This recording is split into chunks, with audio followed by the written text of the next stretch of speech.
Bonjour à tous, soyez les bienvenus ce matin au trésor du ciel.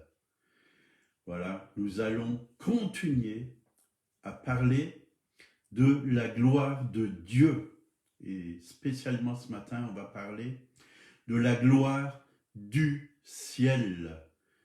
Et on va voir ce que nous dit la Bible, la parole de Dieu. C'est intéressant de savoir ce qui se passe au ciel. Oui, Dieu manifeste sa gloire sur la terre, mais elle est dans le ciel, cette gloire.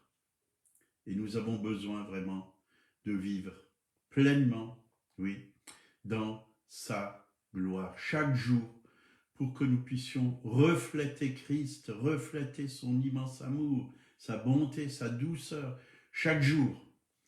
Voilà, je salue Hervé. Bonne journée encore, Hervé. Dieu est bon et je bénis Dieu pour ta fidélité ainsi que toute ta famille. Sois vraiment le bienvenu en ce live. Alléluia. Voilà, si vous êtes là, vous pouvez vous connecter, vous pouvez mettre un email, vous pouvez mettre pas un email, mais un commentaire. Voilà, je vous invite.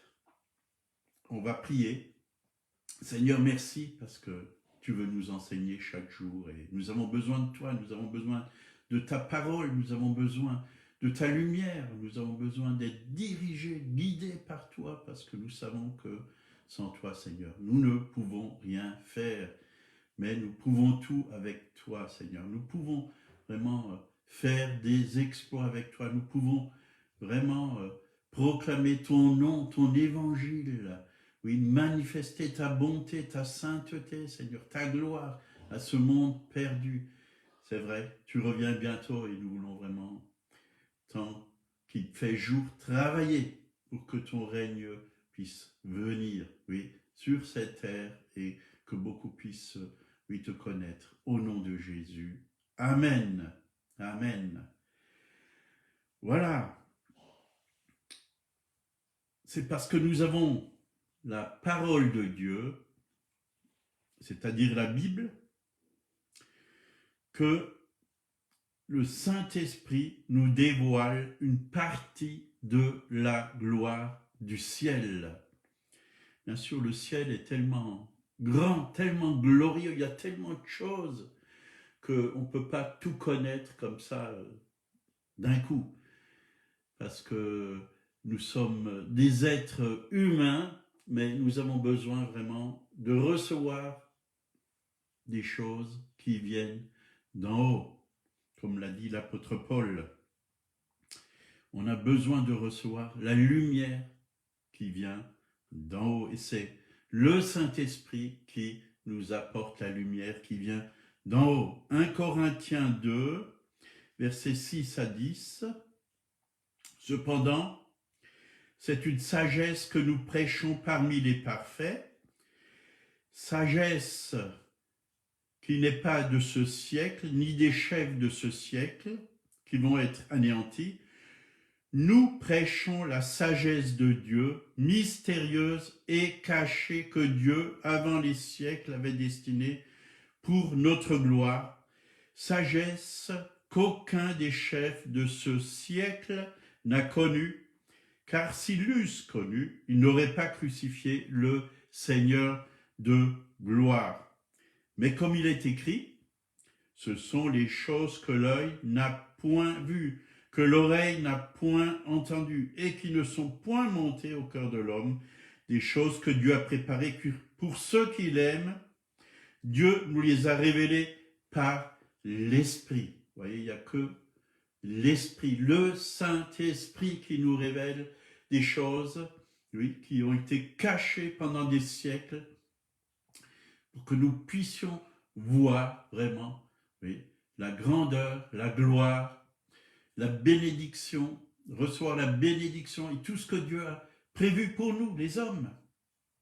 Et moi, j'ai faim, j'ai soif de le connaître chaque jour davantage. Et j'espère que vous aussi, vous avez faim et soif de le connaître.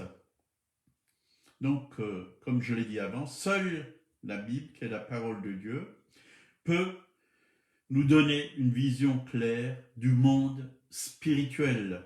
Aujourd'hui, il y a toutes sortes de visions du monde spirituel.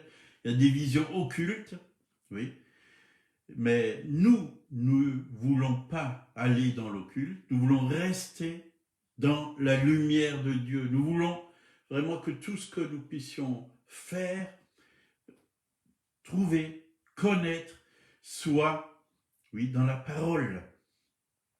Que ça vienne par l'Esprit de Dieu, que ça soit Dieu qui nous conduit dans le surnaturel. Nous voulons le surnaturel de Dieu, pas d'autres surnaturels, pas de feu étranger. Nous voulons rester connectés au Père, connectés à Jésus son Fils et connectés au Saint-Esprit. Nous voulons la lumière de Dieu. Et c'est vrai que la Bible nous appelle aujourd'hui à aller de l'avant. La parole de Dieu nous appelle à aller toujours plus loin avec le Seigneur. Mais je vois qu'il y a beaucoup de gens qui veulent une belle petite vie chrétienne, oui, satisfaire, oui, et chercher les choses d'en bas au lieu de chercher les choses d'en haut. Oui, ils veulent réussir leur vie, ils veulent un beau métier, ils veulent être contents, oui, de tout ce qu'ils peuvent avoir ici-bas sur la terre, des choses matérielles. Beaucoup de croyants aujourd'hui sont vraiment là pour trouver le succès, pour avoir des choses qui viennent d'en bas, du matériel. Mais la Bible nous parle de chercher les choses d'en haut. Tout ce qui est en bas, bien sûr, ça va passer, on en a besoin, mais ce n'est pas l'essentiel. Ce n'est pas tout. Et je crois que c'est ici-bas qu'on se prépare pour là-haut. Pour là-haut. Le confort, oui, c'est ce que beaucoup recherchent. Les biens matériels. Mais n'oublions pas que nous sommes des étrangers et des voyageurs dans ce monde. On n'est que de passage. Hébreux 11, versets 8 à 10. C'est par la foi qu'Abraham, lors de sa vocation, obéit et partit pour un lieu qu'il devait recevoir en héritage et qu'il partit sans savoir où il allait. C'est par la foi qu'il vint s'établir dans la terre promise, comme dans une terre étrangère, habitant sous des tentes, ainsi qu'Isaac et Jacob, les cohéritiers de la même promesse, car il attendait la cité qui a de solides fondements, celle dont Dieu est l'architecte et le constructeur. Oui, j'aime beaucoup Abraham, c'est vraiment un exemple de foi. C'est un homme qui est parti vraiment par la foi. Il a tout simplement obéi à Dieu. Dieu l'a guidé et Dieu lui a montré le chemin. Il ne savait pas où il allait, mais il a été béni de Dieu. Et c'est devenu le père de la foi. Abraham, Isaac, Jacob vivaient par la foi. Dieu les conduisait de lieu en lieu. Il n'était pas attaché à un lieu. Abraham partit sans savoir où il allait. Il faisait totalement confiance à Dieu. Est-ce que nous faisons confiance à Dieu? Ou alors nous voulons nous installer ici-bas, comme si on allait vivre éternellement sur la terre. S'amasser des richesses sur la terre, des trésors sur la terre. Et je pense que l'apôtre Paul a suivi aussi le Seigneur, et la mission que Dieu lui a donnée n'était pas toujours facile, et c'était même très difficile. Il dit dans 2 Timothée chapitre 3, versets 1 à 12, il dit à son fils Timothée, pour toi, tu as suivi de près mon enseignement, ma conduite, mes résolutions, ma foi, ma douceur, ma charité, ma constance, mes persécutions, mes souffrances. À quelle souffrance n'ai-je pas été exposé à Antioche, à Icône, à Lystre? Quelle persécution n'ai-je pas supporté? Et le Seigneur m'a délivré de toutes. Or, tous ceux qui veulent vivre en Jésus-Christ seront persécutés. Donc, tous ceux qui veulent vivre pieusement en Jésus-Christ seront persécutés. Oui, il y a une opposition quand on veut faire l'œuvre de Dieu.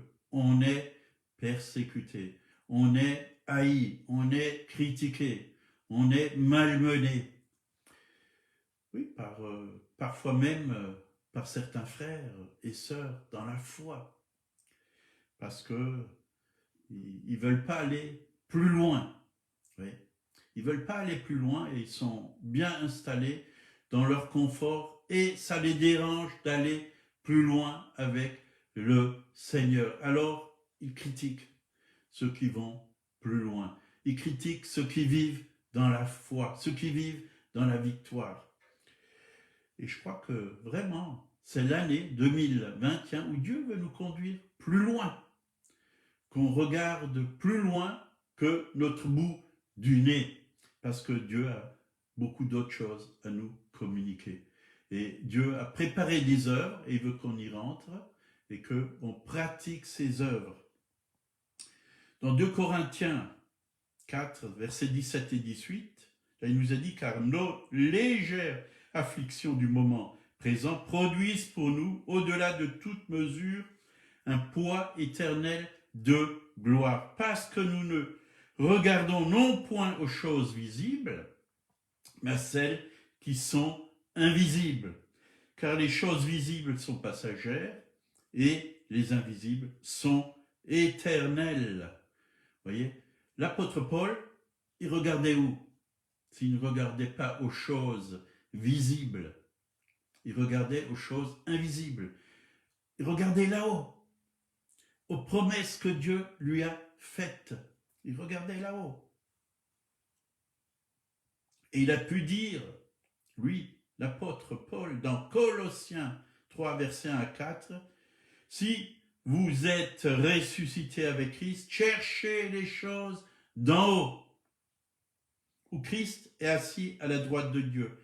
Affectionnez-vous aux choses d'en haut. » Vous voyez, notre regard doit être là-haut, là-haut, et non à celles qui sont sur la terre. Malheureusement, aujourd'hui, beaucoup regardent aux choses de la terre, ce qui frappe aux yeux, oui, le succès humain, au lieu de regarder le succès divin. Parce que bien sûr que Dieu nous donne du succès dans tout ce que nous entreprenons. Mais le succès humain, ça va passer. Tu as du succès peut-être, oui, peut-être une belle entreprise, tu as beaucoup d'argent peut-être, oui. Tu as un bon poste dans ta vie, tu as un beau métier, c'est bien, mais tout ça tu vas le perdre. Cherche les choses d'en haut. Prépare-toi à rencontrer ton Dieu. Dieu t'a préparé une place là-haut dans le ciel. Tu n'es pas appelé à vivre ici-bas sur la terre pour l'éternité. Prépare-toi, prépare ta vie, prépare ton cœur, prépare ton âme. Parce que Dieu t'appelle à aller plus haut, plus loin en cette année 2021. Car vous êtes morts et votre vie est cachée avec Christ en Dieu. Quand Christ, votre vie, paraîtra, alors vous paraîtrez aussi avec lui dans la gloire. Voilà, Dieu nous a réservé une couronne, la couronne de vie. est-ce que vous voulez la recevoir? Alors il faut persévérer dans la foi. Nous devons apprendre à vivre par la foi, à faire confiance à Dieu chaque jour. Que Dieu puisse devenir notre source. Aujourd'hui, on s'appuie trop, oui, sur nos patrons, oui, sur le gouvernement, ce que le gouvernement peut faire pour nous, oui, ce que la société peut faire pour nous. Mais regardons vers le Seigneur, que ça soit lui notre source. Et quand il est notre source, il est aussi notre ressource, parce qu'il va nous donner tout ce dont nous avons besoin. Et quand Dieu donne, on est heureux, parce qu'il sait ce que nous avons besoin, et il nous donne le meilleur. Donc le ciel, c'est vrai, est un endroit merveilleux. Le ciel est notre future demeure pour toute l'éternité. C'est un lieu où toutes choses sont nouvelles. Et nous devons vraiment avoir une meilleure compréhension de la gloire du ciel. Nous devons apprendre à fixer nos regards aux choses célestes, comme la parole de Dieu nous y invite à regarder là-haut. Ici-bas, nous nous préparons pour la vie dans le ciel. Hébreux 13, verset 14. Nous n'avons point ici-bas de cité permanente, mais nous cherchons celle qui est à venir. Vous voyez, nous devons chercher cette cité qui est à venir, nous préparer, connaître, oui, connaître notre Dieu, connaître le Père, ce bon papa. Oui, il est là-haut, mais il vit par le Saint-Esprit en nous. Jésus aussi, il est là-haut, mais il vit à l'intérieur de nos cœurs par le Saint-Esprit. Le Saint-Esprit habite en nous et il veut nous révéler les choses qui sont en haut. Quand vous lisez certains livres de la parole de Dieu, il nous est beaucoup parlé du ciel, de la révélation du ciel. Et nous avons besoin de cette révélation. Moi, quand je pense que pour l'éternité, je serai avec le Seigneur, je veux, oui, m'approcher de lui.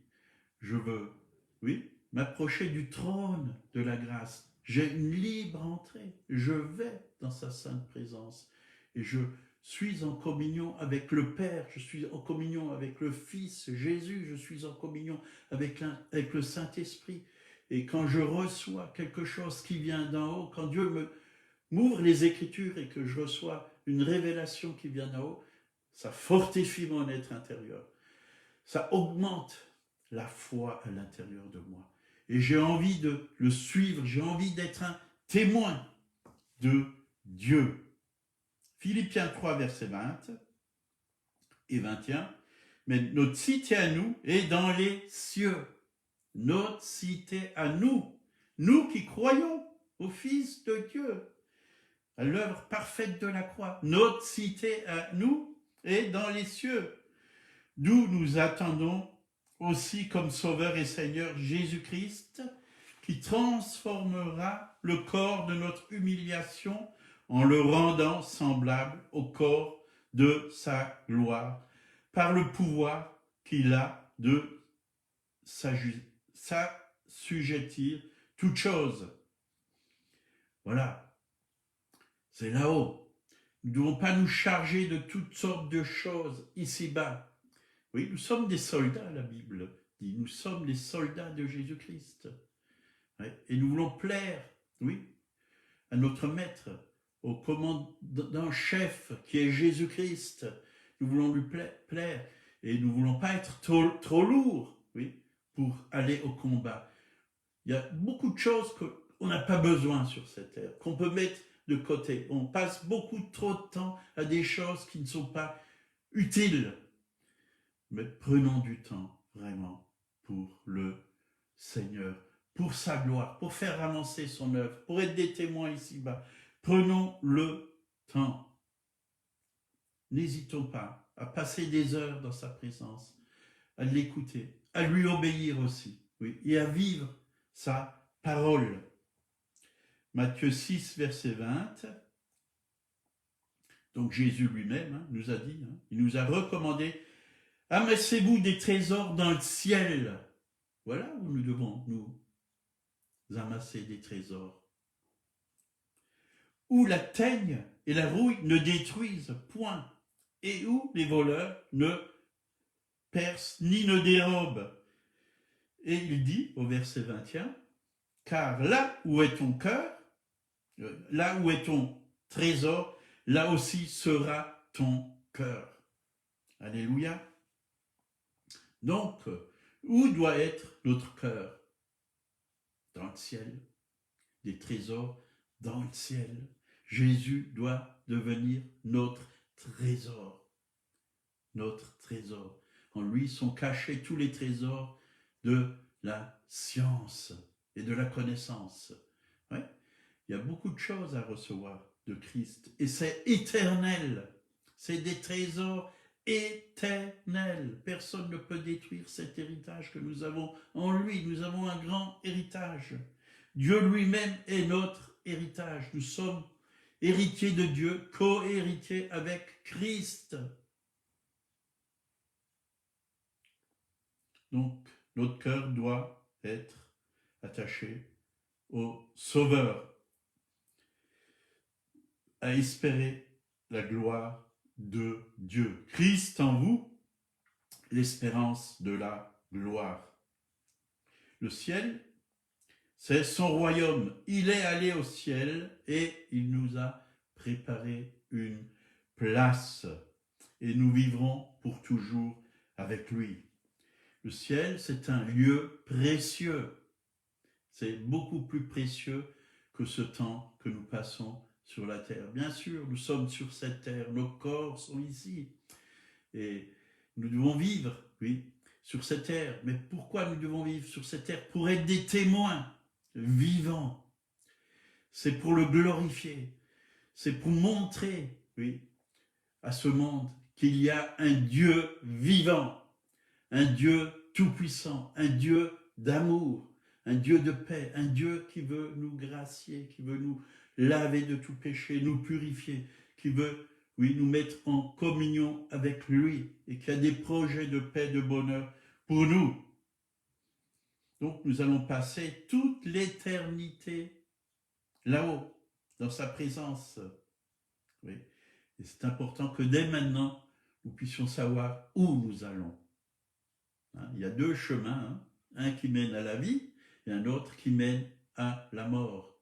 Choisis celui qui mène à la vie. Jésus est le chemin, la vérité et la vie. On va finir par Apocalypse 21, verset 23. La ville n'a besoin ni du soleil, ni de la lune pour l'éclairer, car la gloire de Dieu l'éclaire et l'agneau est son flambeau. Alléluia. L'agneau est son flambeau. Oui, le ciel est éclairé par la lumière de Dieu, par la gloire de Dieu. Ça va être formidable, formidable. Alléluia. Et nous voulons vivre dans sa présence dès maintenant. Oui, dès maintenant. Seigneur, merci pour ta parole. Elle est puissante, elle est vivante. Elle nous révèle le Père, elle nous révèle Jésus. Oui, elle nous communique, oui, la révélation, oui, que le Saint-Esprit nous donne. Oui, des choses aussi d'en haut. Oui, tu nous appelles à rechercher les choses d'en haut, à nous attacher à toi, Seigneur. Oui, à nous attacher au cœur du Père. Merci, Seigneur. Merci pour ta parole. Garde-la dans notre cœur en ce jour et que nous puissions la pratiquer. Si vous ne connaissez pas Jésus, il est bon. Il est un sauveur merveilleux. Oui. Oui. Et il veut vous sauver. Il veut vous délivrer des ténèbres. Oui. Parce que la vie dans le péché, c'est la vie dans les ténèbres. Mais la vie sans péché, c'est la vie dans la lumière. Et Dieu veut enlever, oui, vos péchés, pour que vous puissiez vivre dans la lumière. pour que vous puissiez être libérés oui, de toutes ces forces, ces puissances mauvaises, oui, et recevoir la vraie vie, la vie éternelle qu'il y a en Jésus-Christ. Il est mort pour vous à la croix, il a versé son sang, il veut vous purifier. Oui, demandez-lui tout simplement pardon pour vos fautes. Acceptez-le comme votre sauveur. Dites-lui, Seigneur Jésus, oui, viens, révèle-toi dans ma vie, viens dans mon cœur. Oui, j'ai besoin de toi, j'ai besoin d'être lavé, oui, de toutes ces choses mauvaises, de tous mes péchés. Purifie-moi, transforme ma vie, transforme-moi, je veux te connaître. Il va le faire, il va devenir votre sauveur et votre Seigneur. Il va conduire votre vie et il a préparé quelque chose de bon pour vous en 2021. Soyez bénis en ce jour. À demain à 8 heures. Bonne journée.